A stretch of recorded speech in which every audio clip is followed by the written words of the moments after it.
안녕하세요. 개인 투자자분들의 멘토 프로페서 킹입니다. 7월 8일 기술적 분석이 좋은 모닝 브리핑 출발해 보도록 하겠습니다.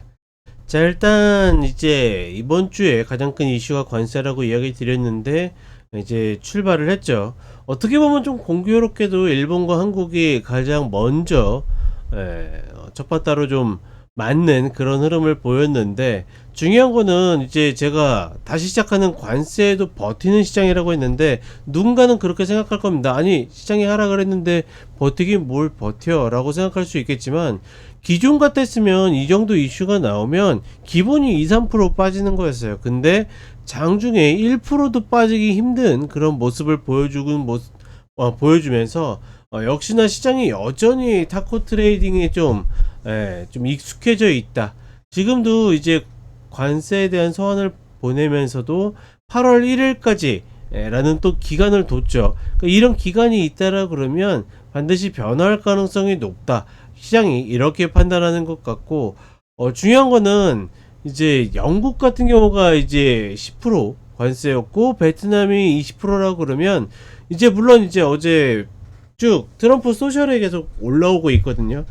거기 올라온 이제 여러 나라들의 그 좀 각기 다른 관세율이 있지만, 그러니까 좀 메이저가 되는, 어떻게 보면 그냥 뭐 한국과 일본도 미국의 주요 무역 상대국이기 때문에 이런 쪽에서는 대체적으로 15% 내외가 되지 않을까라고 보고 있는데, 어찌되었거나 지금 추가적으로 이제 체결되는 국가들이 나온다라고 하니까 점점 이제 표본이 많아지면 많아질수록 우리나라를 비롯해서 각 나라들의 대략적인 어떤 관세율이 좀 윤곽이 나오겠죠. 중요한 거는 그 윤곽이 나왔을 때 과연 시장의 어떤 인플레이션이 자극을 받는지, 혹은 그에 따라서 지금 신고가를 만들고 있는 시장이 조정의 어떤 계기를 만들지가 관건으로 보고 있고, 어찌되었거나 시장이 관세 체결에 대한 어떤 좀 우호적인 흐름을 계속 이어갈지, 아니면 이런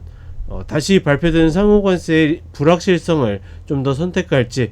일단은 지금 좋을 게 없는데 신고가기 때문에 조정이 좀 더 유력하다라고 보고 있지만, 뭐 워낙 매수가 강하다 보니까 그런 편견을 갖기보다는 시장의 흐름에 따라서 그냥 흘러가는 대로 둔다. 왜냐면 우리한테는 별로 그렇게 중요하지 않는 것이, 지금 자리에서 올라간다 하더라도 살 수 없고, 그러니까 신규 얘기입니다. 내려간다 하더라도 바로 매수할 수 있는 구간은 아니기 때문에 그냥 관망하는 구간이다, 이렇게 보시면 좋을 것 같고, 그 다음에 하나 눈에 띄었던 거는, 이런 식으로 한국이 이제 어떻게 보면 좀 선빵을 맞은 건데, 그럼에도 불구하고 야간 선물은 별로 밀리지 않았습니다.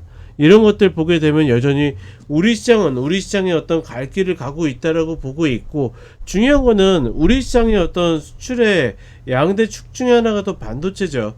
지금의 관세에는 반도체가 들어가 있지 않기 때문에, 어제 이제 백악관 브리핑에서도 질문이 나왔었는데, 아직까지 그건 조사 단계다라는 이야기를 했는데, 과연 이제 반도체 관세가 윤곽이 잡혔을 때도 지금의 지수 수준을 유지하는지가 굉장히 좀 중요하지 않을까.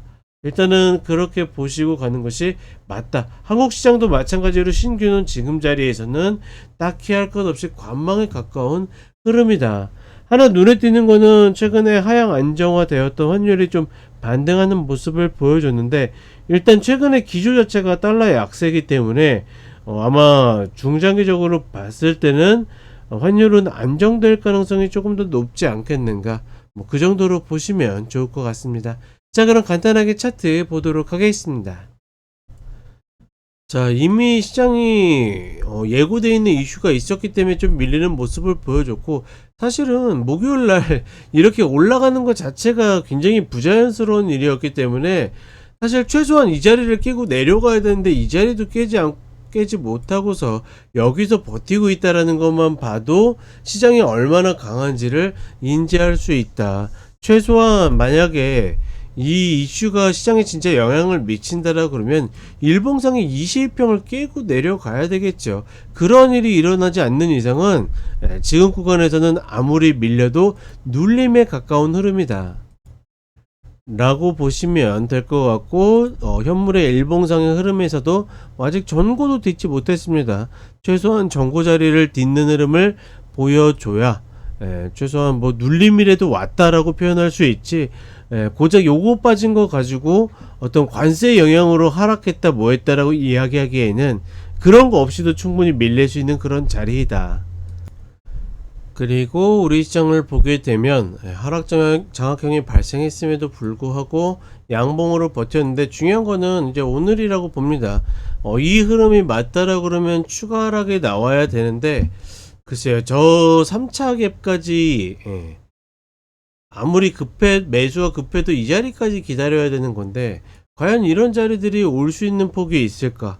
최소한 반도체 관세 정도가 나와야 시장이, 그러니까 종목들은 별로 안 밀리는데 지수가 밀리는 그런 형태를 만들어야지 갈 수 있는 자리가 아닐까 싶고, 어찌되었거나 우리 시장 같은 경우에는 그러니까 여기가 끝은 아니어 보이지만, 그렇다라고 해서 여기에서 신규를 들어갈 수 없는 그런, 좀 어떻게 보면